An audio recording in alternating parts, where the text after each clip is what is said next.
Bengaluru, and other continuing education programs from IISc and MIT Soleil.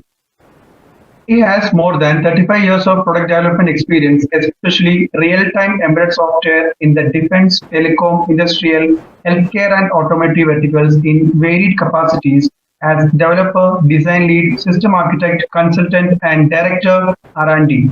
He is currently Vice President Engineering at a high-tech startup, VNG Systems LLP Limited Liability Partnership Company. Before co-founding VNG Systems, he was with Philips Innovation Campus, Bengaluru, leading the global product systems team for their flagship radiology informatics solution.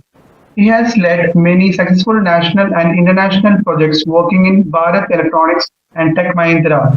Apart from teaching at CET Trivandrum and GEC Kannur as a visiting faculty while on sabbatical. His current areas of expertise include innovative product development, human-centered design, cyber physical systems, 5G edge computing, data analytics and machine learning, deep learning applications as well. On behalf of ASAP and ASCC division, I welcome you, sir, to deliver today's class. And on this note, I would like to welcome all the attendees to the session. Let me conclude this introductory part by giving the outline of today's class. The entire 1 hour class will be divided into 2 continuous sessions, and each session will have 20 minutes of lecture and 10 minutes of question and answer interaction respectively. And during the interaction time, students may use the question and answer window or chat window to raise their questions. All the students are requested to maintain a classroom decorum throughout the session. Jayakrishan sir will be available online throughout the entire 1 hour session. Sir, you may please start the session. For inviting me to this session, and good afternoon to all the participants for this session. So we will start on the exciting world of embedded systems, and we are going to focus specifically on module 6 of the EC curriculum, which is of the university. Abdul Kalam University. So we are going to talk about RTOS. So you would have seen a interesting vehicle on the front of my presentation. This is the Mars Curiosity, robotic vehicle which landed in the Mars in 2012. It basically uses an RTOS, specifically VxWorks RTOS. So this shows even very complicated systems can typically be architected. The applications can be architected on top of real-time operating systems. So Wikipedia basically says a real-time operating system is a multitasking operating system intended for real-time application. So we will understand what is operating system and what is real-time, and we'll try to put the pieces together as we proceed. As students, you would have gone through most of the other modules, and you understand where and all embedded systems are used. Embedded systems are used in a variety of industries, whether it is consumer industry, or it's industrial application, or a military or defense application.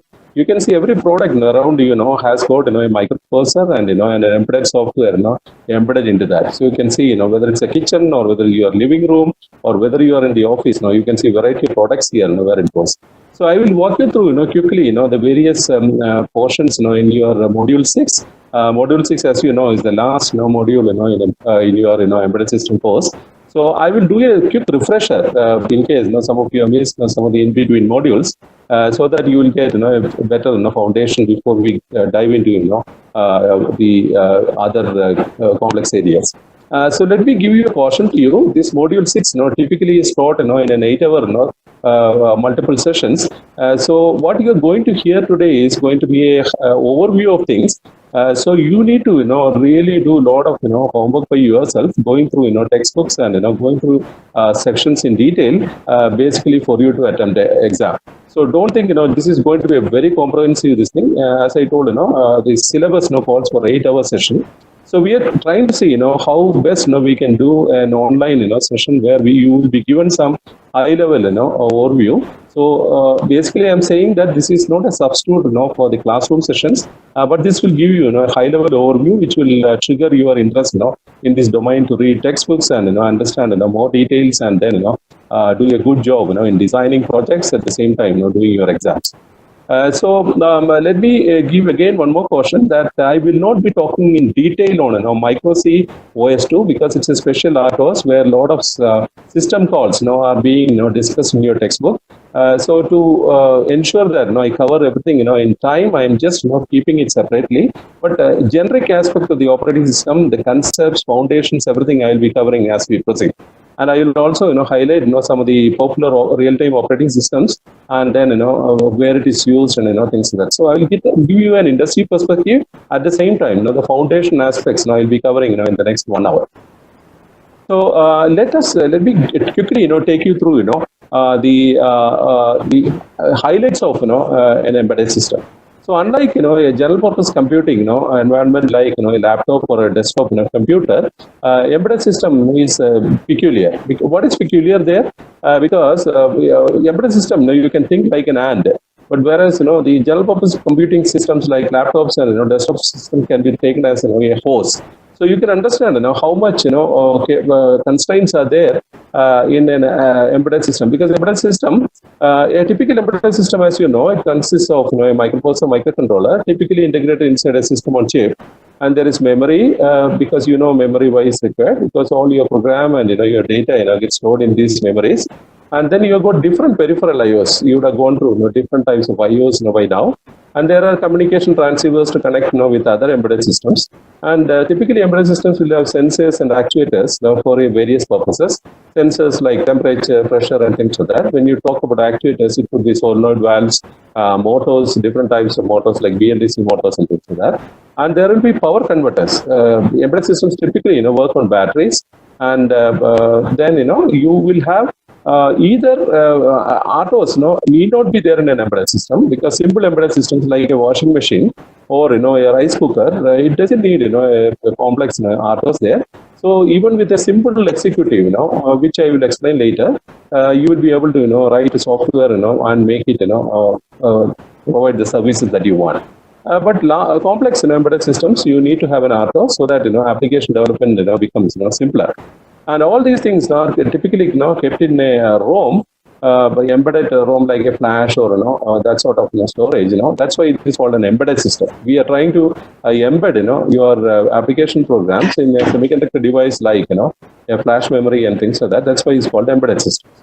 Unlike these large computing systems, laptops and all, we know that there are 4 CPUs which all run at 4 GHz and there's got a lot of RAM and things like that. Microcontrollers typically run at lower frequencies, and its memory footprints are all like kilobytes and a few kilobytes, things like that. It is so that's what I told. It is like an ant compared to a general purpose computing platform which is like a horse. So the difference in the performance between the two. But unlike general purpose computing systems, embedded systems don't need to work 24/7 by 365. And many of these embedded systems are kept in large towers and other places where you cannot send a human being to reset. Suppose if it hangs. But suppose your PC, laptop hangs, what you do, you just reset and it will again restart. But embedded system is not under your command. It is somewhere in remote areas and harsh environments where you will not be able to reset the microprocessor. So everything has to happen automatically. That's why it has to work 24/7 by 365. So it need to have high quality, reliability, availability, safety. These are all some of the properties of embedded systems. And then embedded systems are designed with the constraint of cost. Suppose a laptop costs 30,000 rupees, you can see an embedded system which costs 200 rupees, 300 rupees. So cost is a significant aspect in designing embedded systems. And the power consumption, you cannot many times connect to a AC mains where you can draw a lot of power. The embedded systems may have to work on button cells and small batteries for many years without replacement. So power consumption is a major issue. Then it need to be compact and all those things, and it has to work on extremes of temperature, pressure, and various harsh conditions. So you can see on the right side a lot of embedded platforms here, which many of you are familiar, starting from Arduino, then Raspberry Pi, and you can have ST micros boards, Texas Instruments boards, and then even the latest artificial intelligence, data machine learning and data deep learning can be executed on the NVIDIA Jetson Nano board that you are seeing below. These are all embedded systems. Depending upon what you want to achieve, depending upon the processing capabilities that you need, you can choose one of these boards. Starting from the 300 rupees, 400 rupees Arduino, going up to that $99, the Jetson Nano, from NVIDIA for implementing your programs. This slide basically talks about an architecture of one of the embedded platform. Where you can run a very interesting embedded application. This is a Raspberry Pi. You are all familiar. Currently, version 4 is running now. Very powerful platform. And these are all based on SoCs. So system on chip is nothing but an integration of CPU along with a lot of peripherals. So it is like the puzzles which you all play with. Semiconductor designers basically package multiple peripherals like what you can see on the extreme right and bottom. And then they make SoCs. So SoCs gets embedded on printed circuit boards like this, and to make printed circuit assemblies, and then you get powerful platforms like Raspberry Pi. As you know, Raspberry Pi is based on an ARM processor, and you can see the sources here. You can see Wi-Fi, you can see Ethernet, you can see USB, and then all these things are connected through various interfaces. Which you have studied in Module 2. So I won't spend much time. I just wanted to give you a feeling of the overall architecture of an embedded platform based on whatever concepts on interfacing that you learned. This is just to highlight the various ARM processors which are typically used in embedded systems. And as per your syllabus, you study about ARM 90 DMI. That's the processor. And then it is based on ARM architecture called ARM version 4. So many students typically get confused that the process that you are studying is the latest, but it's not latest. It is ARM version 4. That is the architecture version. But then the chip is called ARM 90 DMI. Which is typically used in your lab and everything so that. But there are a lot of high-end architectures which has evolved now. We are now currently in version 8, and I don't know whether version 9 has come. And then there are a lot of processors called there is a family of processors called Cortex processors which use ARM as the basic core for implementing functionality. So one of the things which I highlighted here is a widely used processor in a lot of embedded systems nowadays. It's a very cheap and a lot of functionality gets embedded in this. So I just wanted to this thing. So I wanted to show you one of the example of an embedded system, because in your syllabus you study about 3 examples. One is mobile phone, the other one is a set-top box, and the third one is an ATM system. So these are all 3 embedded systems that you are learning. But if you really look at a mobile phone, we cannot say it's an embedded system, because just like a laptop, a mobile phone also has become very powerful. It runs a lot of applications. So it is not a custom application that is running on a mobile phone. There can be a lot of general purpose applications which can run. So from that point of view, I don't think a mobile phone can be considered as what you call embedded system. But and set-top box can be considered, because it is for a specific purpose of getting video decoding and showing on a TV. So it's a custom application there. So set-top box is correct, and even the ATM machine is designed for a specific purpose. So we can say it's an embedded system for a specific purpose. But whereas mobile phone, it's like almost like a general purpose computing platform, like a laptop or anything, because you can run a variety of applications. And today's mobile phones has got 4-core CPUs and so much of gigabytes of RAM and all. It mimics almost like a computer. But I wanted to introduce you to one example called digital energy meter. Everybody will have an electric connection at your home, and then this product is there at the entry of your home. So this is a very interesting example for an embedded system, because you can see a microcontroller here, which is typically Texas Instruments makes some of the microcontrollers for here, like that. Renesas, and there are different companies who make cost-effective microcontrollers for this application. So it has got a CPU inside, and you can see various buses there. So one bus inside that microcontroller is called SPI, which you have studied, I2C. To your bus, and then UART interface. All these things you studied as part of module 2, and then it has got RAM. It has got static RAM, basically for storing your data variables, and it has got flash memory, basically which stores your program. the code that you write and the constants that you declared in your program, all those things get stored in the flash because it has to be in a non-volatile, storage, persistent storage. Otherwise, it will go off when you switch the power off. And then you can see, a lot of devices here, getting hooked out to the I2C bus, and you have learned it as a 2-wire bus. And it is these buses are all inter-chip buses. There are two types of buses you have studied in your course. One is the buses which are used for connecting chips within a printed circuit assembly, and the buses which are used for connecting two systems. So I2C bus is an inter-chip communication bus which is used within the PCB, and you can see a variety of devices getting interface here. One is LCD driver because this the meter has got a display, so it is interfaced through an I2C bus. So that is LCD driver stuff. And then you have got the RTC there, which is the real-time clock, which is typical of all the embedded systems. Because even when the main power goes, the time should not get corrupted. The time should keep on continuing. It should keep on ticking. So there is going to be a battery connected to that RTC, so it will continue to work even when the whole product doesn't work. And then the configuration information of this meter gets stored in a non-volatile storage called E2 form.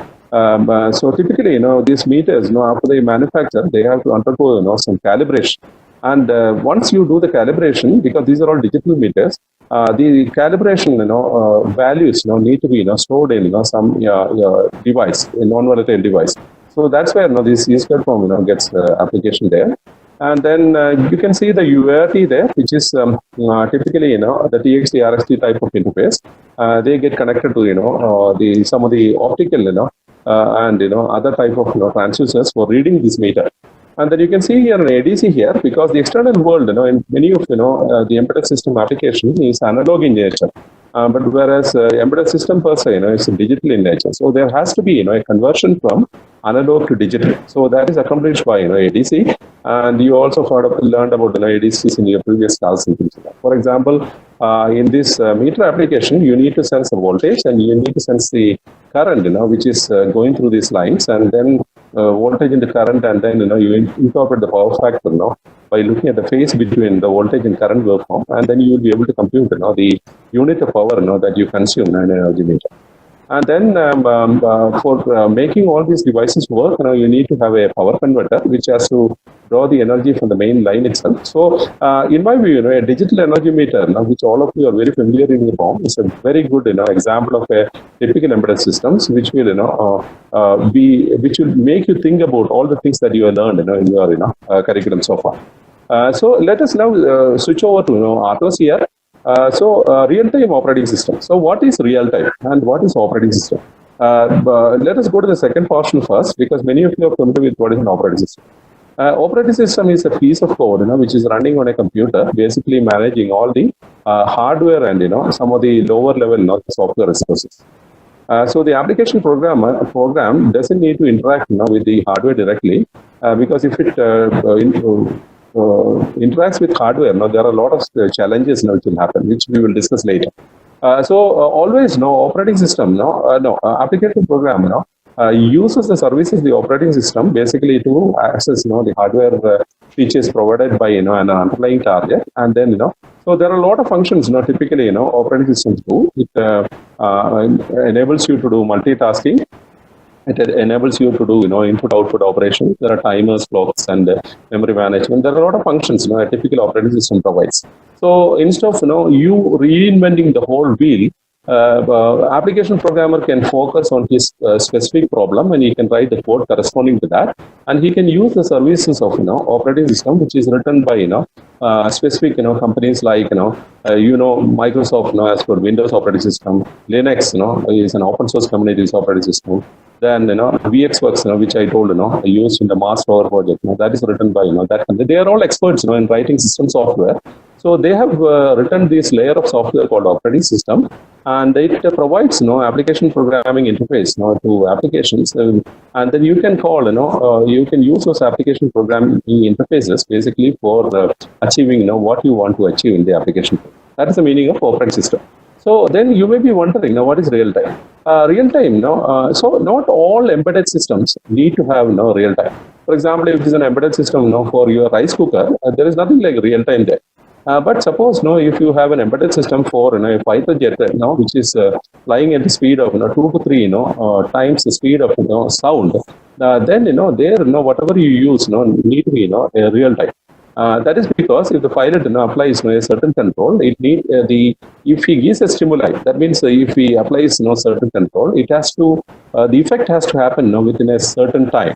So if it doesn't happen, then the whole aircraft can, which is costing millions of dollars, can come down. So there are definite, what we call, time constraints which are put, in for various stimuli in this sort of systems. That means once you invoke something within a certain time, few milliseconds, the action has to happen. If it doesn't happen, it will be a catastrophe. The platform itself, will get, it will malfunction and it will fall off. So there are two things, in the case of real time. One is called logical correctness, and the other one is called, temporal correctness. So temporal means, in the time domain. Suppose we say something has to happen within 100 milliseconds after an action is done. Every time, that stimuli happens within 100 milliseconds, it has to happen. 100 times if you do, if you say 99 times it is fine, one time, it has become 150 milliseconds. That is not okay, because that one time, is sufficient for a platform like an aircraft to come down, nose diving. So 100% of the time, that temporal correctness, that means, within that time that is stipulated, the action has to happen. And then the action also need to have, a logical correctness, which is typical of any, embedded systems. So both the logical correctness and temporal correctness need to happen when we use, an RTOS in a particular platform. So what is an operating system? An operating system, if you see here, you can see a kernel here. It is like a fruit. Look at a mango, you can see, a central, a seed there, which is like a kernel. And then the flesh around, the kernel, that is what we normally eat. That provides a lot of support, like file system support. There are some networking protocol support. For example, many of the embedded systems has got, a protocol stack called TCP/IP that enables that embedded system to connect with the external world. So the file systems, and then there are a lot of library supports it will provide, C++, and then debugging facility. All those things, around the kernel, we can say it's like a flesh. In the Unix terminology, it is called a shell. But in embedded system, we don't use the word shell. We use, all the services around the kernel. And then application is on the top. Application uses all the services provided by both the kernel at the same time. All these other services that you are seeing here. And kernel and other services basically connect to the target hardware through something called BSP. This is called board support package. Whichever organization is making, the printed circuit assemblies like Raspberry Pi or an Arduino or any of those platforms, they provide BSPs. BSPs is nothing but a set of device drivers. Device drivers, also you would have studied in the previous module, so I will not go into the details. Now let us look at the kernel. Kernel has got different services. So the first service is task management, because we will understand what is task later. And then we need to think about how to synchronize the task. When multiple tasks are there, we need to synchronize that. And there are a lot of timers in these systems, because many things need to happen as per specific times.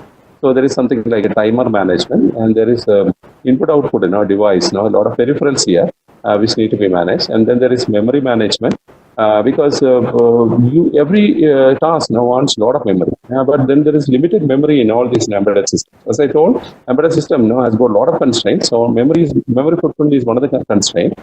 So memory need to be effectively managed. And then the concept of interrupts and event you have seen in the previous module. So I will not go into the detail, but these are the 6 different services the kernel does. Kernel is the core of an operating system, and then application uses these services for accomplishing various things. And as I told, around the kernel, like the flesh in a mango, you have a lot of other services like networking, file systems, and various things. So let me go to the other things. So in an operating system, there are 2 spaces. One is called kernel space, and the other is called user space. So most of the microprocessor on which this real-time operating system runs has got privilege modes. So unlike 8086 or 8085 and all you studied, they don't have these specific modes to support RTOS. But from 286 onwards, and even the latest ARM processor, everybody has got, privilege modes in the microprocessor. So that means for kernel, the microprocessor gives all privileges. So it can execute, every instruction, in the microprocessor. But user space, you will have only limited access to, the microprocessor resources. And user space is the place where we run application programs. That is why in Unix and all the operating systems, application programmers, even if they screw up their code, the system will not crash. Because we run our application in the user space, and user space cannot access all aspects of the hardware because the specific features built into these microprocessors. But kernel code is typically written by system programmers, people with a lot of years of experience, 20-30 years of experience. So the assumption is that they've done a very good job of this kernel code, so that it will not even if it touches some part of the. So the assumption is that they won't do unnecessary things in the microprocessor, because they understand the microprocessor very well. But they have been given full privilege to access all parts of the microprocessor. So that's called the kernel space. User space only certain areas of the microprocessor features you cannot access. So all these things you have studied in previous things. So now there are different types of kernels. One is called the monolithic kernel, microkernel, and SO kernel. We will not spend much time on this area. But typically, Linux and Windows, these are not used in embedded systems. They use this monolithic kernel. That means there are a lot of features you can see in the kernel space, file systems, I/O, all those things you can see on the kernel space. But whereas in an embedded system, RTOS, sort of environment, we use microkernel. That means a lot of the functions like file systems and all those things have been moved to the user space. And then the kernel is very, very small now, because a lot of features have been removed from the kernel and put in the user space. So this is typical of all the RTOS. Most of the RTOS use a microkernel, but whereas general purpose operating systems like Windows and Unix and all use a monolithic kernel. And then exokernel is a concept developed in MIT in their parallel and distributed lab, which will give the applications some privileged access to hardware through a mechanism of virtual files and things like that. So let us not go into the details of these areas, but just to understand, our RTOS typically uses a kernel called microkernel, where the kernel has got very limited functions, and all the other features like file systems and communication interfaces, many of those things are moved and put in the user space. So why RTOS for embedded systems? So there is no, as I told earlier, simpler systems. There is no need for an RTOS. Like a rice cooker, it doesn't need an RTOS. But when the system becomes more complex, if we use an RTOS, the application development and its performance tuning becomes much simpler, as we see going forward. Okay, so that's what with respect to the embedded system system. So I won't spend much time here. So basically, I just wanted to say that RTOS is basically a layer of software which abstracts a lot of things from the user who is writing the programmer who is writing the application. His job becomes very simple. Without using RTOS, many of us have developed applications long back, but there we use a simple thing like there will be some initialization, and microprocessor is reset. There will be some initialization routines which will execute, and then there will be a while for our loop which will be continuously rotating and rotating, which will do multiple tasks based on some flags, and these flags will be set and reset by interrupt service routines. So that is how simple executives work. In a simple executive situation, as I said, there is no RTOS. There will be an initialization thread, and there will be a while for our loop. And within the while for our loop, there will be a lot of flag checking code. And then these flags will be set asynchronously by interrupt service routine, which will come when external events happen. That's how a simple executive based embedded system. But once RTOS comes into picture, then a lot of features we will get. We will have a very fine control on various processing which need to happen in the systems. So we'll understand how this is possible. So classification of RTOS, let us understand. There are three classifications with respect to response time. As I told, real-time operating system, real time is very important. So there are applications like that fighter aircraft which I explained, where when some trigger happens, the action has to happen within a predefined time. If it doesn't happen, it will be catastrophic. So those systems are called hard real-time systems. So as you see here, a missed deadline here has got catastrophic results. But there are certain embedded systems. What is happening is even if rarely if it happens, it is okay. But then missing a deadline might result in an unacceptable quality reduction. That is okay, but then it doesn't result in catastrophic results. Many other things on the ground, you can think like that. Even if something happens, somebody some alarm can happen, and people can work on restoring the service and things like that. And then there are soft real-time systems. An ATM machine is a typical example of a soft real-time system, because you are interacting with the screen using the keyboard. So sometimes you can see ATM machine becoming slow, and sometimes it is fast. So even if some of your transactions become slow, you are not really concerned. So that is not a big problem. But majority of the time we need good responses. Otherwise, we will feel very bad about the product. But once in a while, when things become slow, we can tolerate. So those systems are called soft real-time systems. So our ATM machine is a typical example. But whereas hard real-time, a fighter aircraft, suppose it's braking or any of those systems, that can be considered as a hard real-time system. And you can find out a lot of systems on the ground, which can be in between these two. That is called firm real-time system. And as I told, a real-time system is a layer of software on top of a microprocessor architecture. So you can have a variety of processors starting from 8, 16, 32, 64-bit architectures. So depending upon the version, the type of architecture it supports, you can classify RTOS. And then based on the distribution also we can classify. Many of us, when we started our career 35 years back, that time, the RTOS was not much, in the industry. So we have even in-house, developed RTOS while I was working in Bharat Electronics.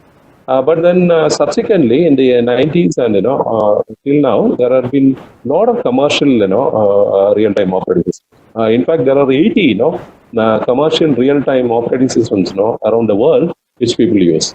And then there are open source operating systems also. In the last 20 years, open source is coming up in a big way. So there is an operating system called FreeRTOS, which is an open source. Currently, Amazon has picked it up, but still users can use open FreeRTOS in various applications. So this is the high level classification. Yeah. So Anish, anytime you want to interrupt, you can interrupt for the Q&A session. But otherwise, I'll proceed fast.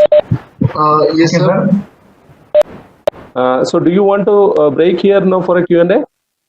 Sir, as of now, I have received one question. So I would like to inquire the same. So the question is, can kernel keep state information about the use of input-output components? Based on input-output components, that question is not very clear to me. Maybe we should take it up at the end, or we should take it offline, because that input-output component, it was not clear to me. Okay, sir. Okay, any other questions? Continue the session. No, sir. Yeah. We can continue the session. So let us understand the features of RTOS. As I told, multitasking. Okay, because as an application programmer, you can write a code in a monolithic fashion from top to bottom. But then it becomes very difficult for you to fine tune your performance of your application. So what typically people do is a long program, they will split into multiple tasks based on the functionality. So once you split it into multiple tasks, it is like multiple threads. Multiple threads means they are not linearly going to execute. It is not going to be executing linearly. But then you can schedule based on some of the things that we are going to discuss now. And the preemptibility also, I will not discuss at this point. I will start showing it in some time domain charts, and then you will understand these things. But multitasking basically is, instead of writing a monolithic long program from top to bottom in a linear fashion, what you are trying to do is you are dividing it into multiple chunks so that they can be executed in parallel. So this concept of parallelism, that also I'm going to explain as we proceed. But then once you split a large application into multiple tasks, all these things are called tasks, and we have to give different priorities. Not all tasks in all these embedded systems are having the same priority. Some tasks will be high priority. For example, in the fighter aircraft case, when a pilot gives some braking command while he is landing, that priority of the task is the highest. But there could be some other actions on his cockpit displays which can happen very slowly. So those tasks you can give lower priority. So that means in any real-time embedded system, there need not be that all the tasks are having the same priority. There are some tasks which are very high priority and some tasks very low priority. So that is the beauty of embedded systems. In a monolithic case, everything has to execute with the same. Every portion of your code has to execute and the same priority. But once you divide it into multiple tasks, and once you run these tasks under a real-time operating system, we have the advantage of giving different priorities for different tasks. So high priority tasks, they will get more preference with respect to low priority tasks. So we will see all these things later. So a high priority task, I can say it is like a VIP. When a VIP arrives at a scene, you can see everybody goes towards the VIP. Nobody bothers about the common man. Okay, so even in our society, we can have we can see a lot of priorities among different strata of our society. So like that, in our applications also, we can have tasks of different priority, and then somebody has to schedule these tasks to the CPU, because the CPU is only one. I am only talking about the case where the CPU is one, but if you really look at today's platforms, there could be multi-core CPUs. So the discussion there is completely different, which is not in the scope of your course for undergraduation.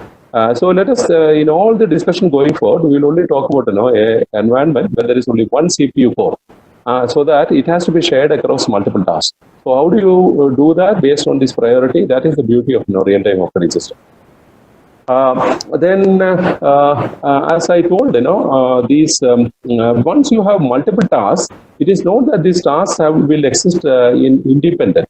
So it is not like people don't talk to each other. Even in a team or a group, each of the individual will be doing a certain task. But in between, people need to talk to each other to get some input from the other person and things like that. Even in your combined studies, you keep doing that. It is not that one person studies everything. That's not what happens in academia. Many people together, each person will do their portion of the portion study, and then you will interact with each other and for various other things other person has studied. So there is going to be a lot of inter-task communication. So let us understand how all these things happen in a real-time embedded system. So there is something called priority inheritance, which is a very core topic, which typically takes a lot of time to explain. But let us park it here. Then we will talk about latencies. So there are two latencies in embedded system. One is called interrupt latency. Other latency is called task latency. So interrupt latency is like this. In a microprocessor, when we talk about interrupt latency, we have to just talk about microprocessor only. We will not talk about an operating system that time. So that means when an external event happens, within how much time the microprocessor responds to that external event is called an interrupt latency. So this depends upon disabling of the interrupt, how long interrupts are disabled in your code. Because as you know, in microprocessor, there are instructions to disable the interrupts and then enable the interrupts. So when you execute your program, certain portions of the program you want to protect. So you don't want the other person to interfere while you are executing this. So that time you will disable the interrupt, and then once you are done that critical task, critical section, then you will enable the interrupt. So in a microprocessor-based environment, the code which has disabled the interrupt for the maximum time, that code how much time it will take to execute, that decides the interrupt latency. So that means as a programmer, you should not disable interrupt for a long time, because interrupt is a feature in an embedded system which gets an immediate attention. So if you disable the interrupt, what will happen is, even if the external interrupt comes, nothing happens on your system, because system will not respond. So what you do is, whenever you have to do some critical sections, what you do is you disable the interrupt, do that critical section, and then you enable it immediately, because otherwise external events will not be recognized by your embedded system. So that is called interrupt latency. But then when you come to the task level when we talk about, we have to bring in our operating system into picture. There what happens is, as I told, multiple tasks will have multiple priorities. So suppose a low priority task is executing in the CPU. Suddenly a high priority task happens because of some event which has happened in the external world. Then if you have disabled the interrupts for a long time, again you will not be able to respond to the high priority task. So there is this concept called task latency, which are typically in the order of microseconds, 10 microseconds and things like that in many of the RTOSs. But compared to the interrupt latency, which is talked at a microprocessor level, which is maybe a microsecond or something. Typically, a task latency, since it is coming under the umbrella of operating system, there are a lot of overheads in operating systems. So that will be many times compared to an interrupt latency. That is what we need to understand. So we'll go to the next one. So this is something which you should be familiar, process and thread. So let me explain the concept in simple terms. Suppose you work on a Linux machine or a Windows machine. You will have multiple applications on that machine. For example, there will be an email client running. There could be multimedia, YouTube, program you may be watching. There could be a word processing software will be running. So each of these applications in a environment like Windows or Unix, we can call it as a process. The importance of process is that the process will have its own private memory. That means one process cannot screw up another process, because all these processes are typically written by application programmers like you and me. So even if you do a bad job in writing one application, it cannot crash another application. You would have seen it in Windows. Some applications they crash, but then it will not affect all other applications which are running, because they are all written as processes. Because processes will not share data and address space, and so they will not crash each other. They are independent portions of the code with their own code, data, and files and all sorts of things, as you see on the single thread which you are seeing there. And it has got something called process control block. I will not get into process control block, because we are going to talk about real-time operating system, where the TCB is not a big concern. There we have got an equivalent thing called TCB, which is called task control block. So on the right side, you are seeing multiple threads there. So each of these threads is nothing but a task. But you can see there, there are a lot of sharing which happens across these threads. That's how a lot of communication between the tasks happens in real-time operating system scenario. But the thing is here is that if one task, if you don't write it properly, and if it screws up another task, the whole system will crash. So that is the problem on the right side. But whereas on the left side, processes, various application programs, as I discussed in Windows and Linux environment, they run in its own address space. So they don't share things each other without through memory and things like that. But there are other ways of socket-based communication and all, by which you can share even in processes also. But then each of these processes run in a very independently, and it won't crash each other. But whereas the threads in a real-time operating system scenario, if you don't write it, and if you screw up another thread, then the whole system can crash. So this difference you should understand. So a thread is the unit of execution within a process. That means in a computer, a laptop or a desktop, there can be multiple programs. So each of the program, you can say it's a process. But then one process can have multiple threads. So that is called a task. So real-time operating systems, basically we talk about tasks. So going forward, I will not use the word process. I will keep on using the word task. A process can have anywhere from just one thread or one task to many threads or many tasks. And so you can see on whatever. So now, what is a task? Okay, so let me introduce something called concurrency at this point. In all systems, we need to understand the concept of concurrency, because the CPU is only one, and then there are multiple tasks. So only one task can use the CPU at a time. Okay, but this is like Vishwanathan Anand playing chess with 50 people simultaneously. So Vishwanathan Anand is the CPU here, but each of you with whom he is playing chess is nothing but a task. But Vishwanathan Anand is so fast and he is able to make the movement so quickly. So he will go in a round robin fashion so quickly. By the time you think he would have completed all the other 50s, movements, and then he will come back. This thing. So you can compare a CPU to Vishwanathan Anand, and each of the tasks has you people playing chess with you. So you get an appearance that that Vishwanathan Anand is dedicated to you. But that like in a real-time situation also, everybody will think the CPU is always for your task. But since CPU is very fast, you will get a feeling that CPU is always dedicated for you. But it is not like that. CPU is giving certain portions of the time for different people, and they are doing CPU is a very fast engine, so it is able to complete work for all the people. So we get the feeling that simultaneously you are able to use the CPU, but there is no simultaneous thing there, because one at a time only you can use CPUs. So that is the concept called concurrency. Concurrency means you get a virtual feeling of simultaneous execution, but then one at a time only execution happens on the microprocessor. So in a task, you can see, there are different, things like task control block, task stack, task routines and all. So every task, should have an ID. Typical, operating systems, has got 1 to, 255, with 1 being the highest priority task ID, and 255, the lowest priority task ID. Then you can attach a priority. That means, suppose there are 5 tasks now, which are on the same level. I can give the same priority number to that. But task IDs will be different, because every task will have a unique ID. But then priority, can be the common across few, tasks. But the highest priority fellow will have a number which is much lower, and then other things can be this thing. And then in microprocessor, the concept of status, registers, program counter, status pointer. See, all these things are part of tasks. Because all this information is very important when you switch between one task to the other. Because the information corresponding to the microprocessor status in the first task has to be stored when you move to the second task. And then after completing the execution, we should be able to get back this task control block for the first task, then you can start executing. So task control block is very important. We will understand how the task control block works.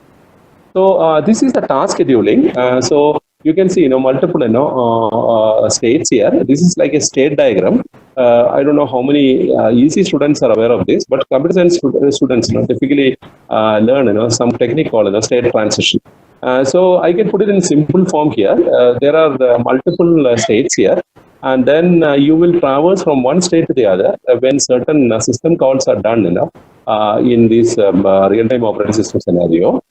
So when a real-time system starts, all the tasks, suppose there are some 10 tasks in your system, everybody will first come into the dormant state. So that is the entry state. That is like a gateway into the system.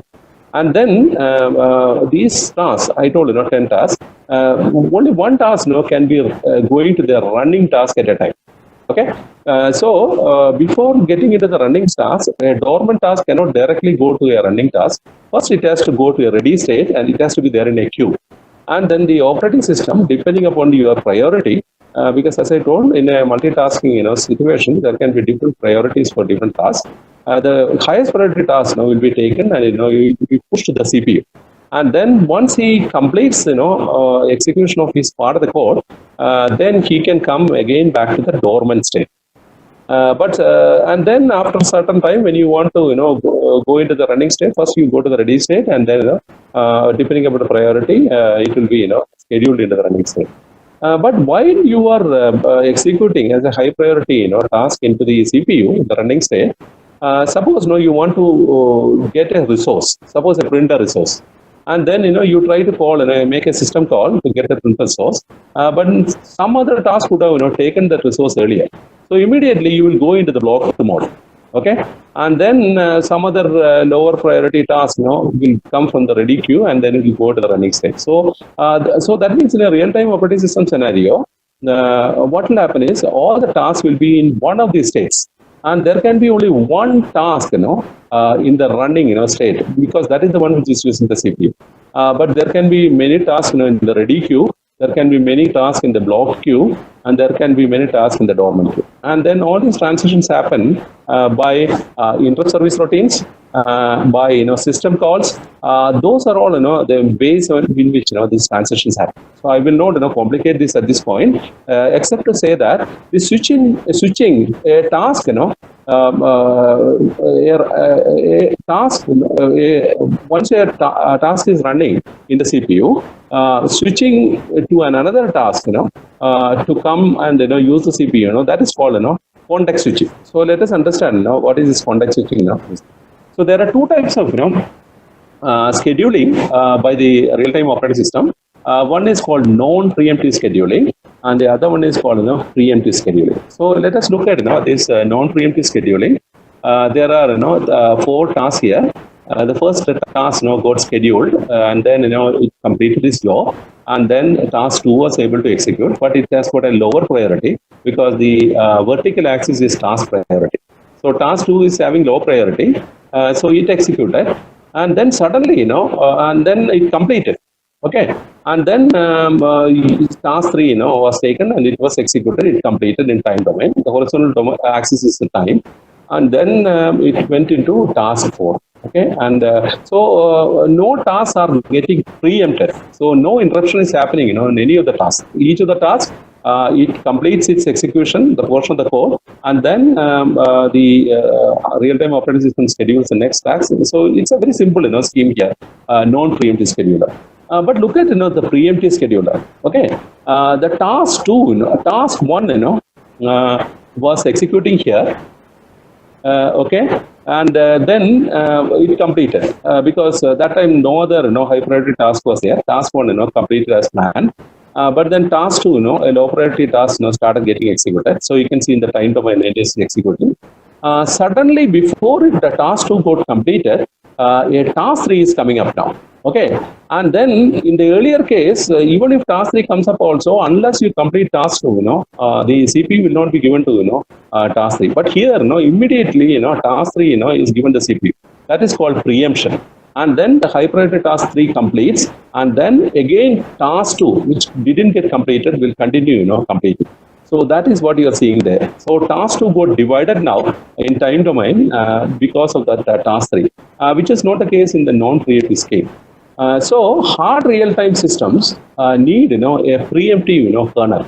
That means in hard real-time system, as I told, suppose some breaking event came, that will result in an interrupt service routine, and that interrupt service routine will schedule a new task like task 3, and immediately a task switch has to happen to task 3, because if you wait for task 2 to complete and then schedule task 3, what will happen is by the time the aircraft will be down. So we need to use preemptive scheduler in the case of real-time hard real-time systems, because you get instant response to high priority threats or high priority tasks. So that is what you are seeing there. But whereas non-preemptive is a very simple scheme. Debugging the code and all becomes simpler now when you talk about a non-preemptive scenario. Because everything happens in some sort of a logical sequence. But whereas in the preemptive case, you can see switching happening without your knowledge. So when you debug your code and all, you get surprised while you are debugging in sequentially a task 2 code. Suddenly you see task 3 is getting debugged. So you get confused. Even hard real-time people, when they develop their program, first they will enable only non-preemptive, so that logically they can debug the program well, and then to enable this real-time response, they will again enable preemptive later, so that all the hard real-time constraints you'll be able to meet. So I have only hardly 5 minutes. So there are a lot of intertask communication mechanisms. One is called message queue, mailbox, pipes, and remote procedure call. So remote procedure call, let me give you some idea, because others are simple, we understand. Suppose there are 2 embedded systems. Okay, so there are multiple functions in your application program for the first embedded system. So everything is running on the local CPU. But suppose the other embedded system provide you certain functions which is not there in your code. You can invoke that function from in a remote embedded system using this thing called RPC. So that means you make a call, and the call go through some socket calls and all to the other embedded system, and it gets executed in the other embedded system, and then the results will come back to you to your embedded system.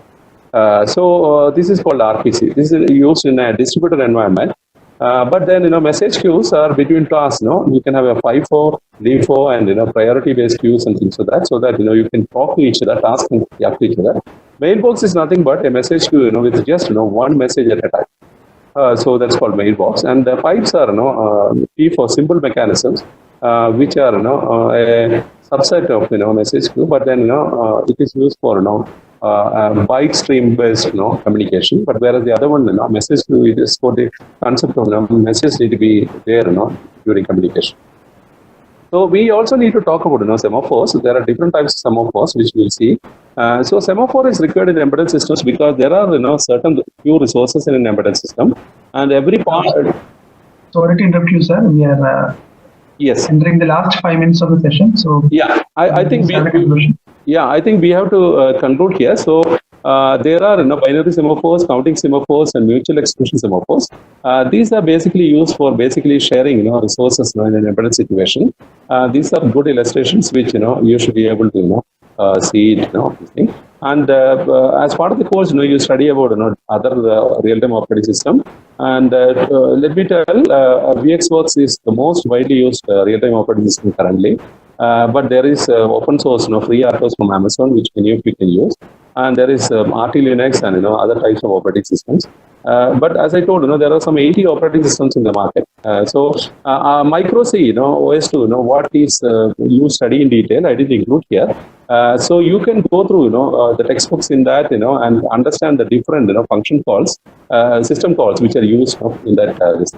So I will just stop at this point, and I have included some two important textbooks other than the two references which are given here. These are very simple textbooks which you can access online. There could be ebooks or PDFs. They have introduced all these concepts in a very simple manner, and there are a couple of application notes I have given here. That also you can refer, because a lot of text I have taken from some of these things. So this will help you to go through these areas much more deeply. So I'll stop at this point and I'll take the questions if any. Okay, sir. So there was one question from Pranav Anandakumaran. He has asked how are tasks given priority, whether it is given through flags. Could you again repeat? How are tasks given priority, through flags? Yes. Is it given through the flags? Yeah, so the last point I didn't get, but let me tell, in an operating system, as I told, typical operating systems support 1 to 255 priority. So while you architect your application, as I told, you will split up the application into multiple tasks, and then you will understand which are the tasks which need to have the highest priority. So you will give these priorities in a static manner while you design the application. But then, even during execution of the application, you can change, the priority of this task in runtime, basically to avoid, some things like, the priority inversion and things like that. But the designer, as part of designing the application, he understands which are the tasks which need to have high priority, and then, in the configuration of the operating system, in the beginning, you will set up the priority number for different tasks. Okay, so that is clear. Another question is raised by Shyam Krishnan. He has asked, can Raspberry Pi run in any of the RTOS available today, like VxWorks or free RTOS? What I understand is, as all of you know, Raspberry Pi runs Linux distributions, and then even Microsoft has put Windows 7 there. But then WindRiver, as I see, they have done porting on Raspberry Pi. But other vendors, whether they have put they have tested their RTOS on Raspberry Pi, we need to check. But I know VxWorks has application notes I have seen which they have done. Okay, so that was clear. Another question is, how can we switch from user mode to kernel mode in RTOS? Right. Yeah. So what happens is, this happens when you do system calls. Okay, as I told you, there are two programs in a system. One is called the application programs, which you and me write, and the other aspect is the operating system kernel and other things, which system programmers write. So as I told, the interface between the application and the operating system kernel and those sessions is through, system calls. So when you do the system call, what will happen is from user mode, the processor, switches to a kernel mode, where, the kernel will be able to access all the features of the processor. But whereas in a user mode, it will have limitations. It cannot play with, some critical registers of the microprocessor. Okay, so that was clear.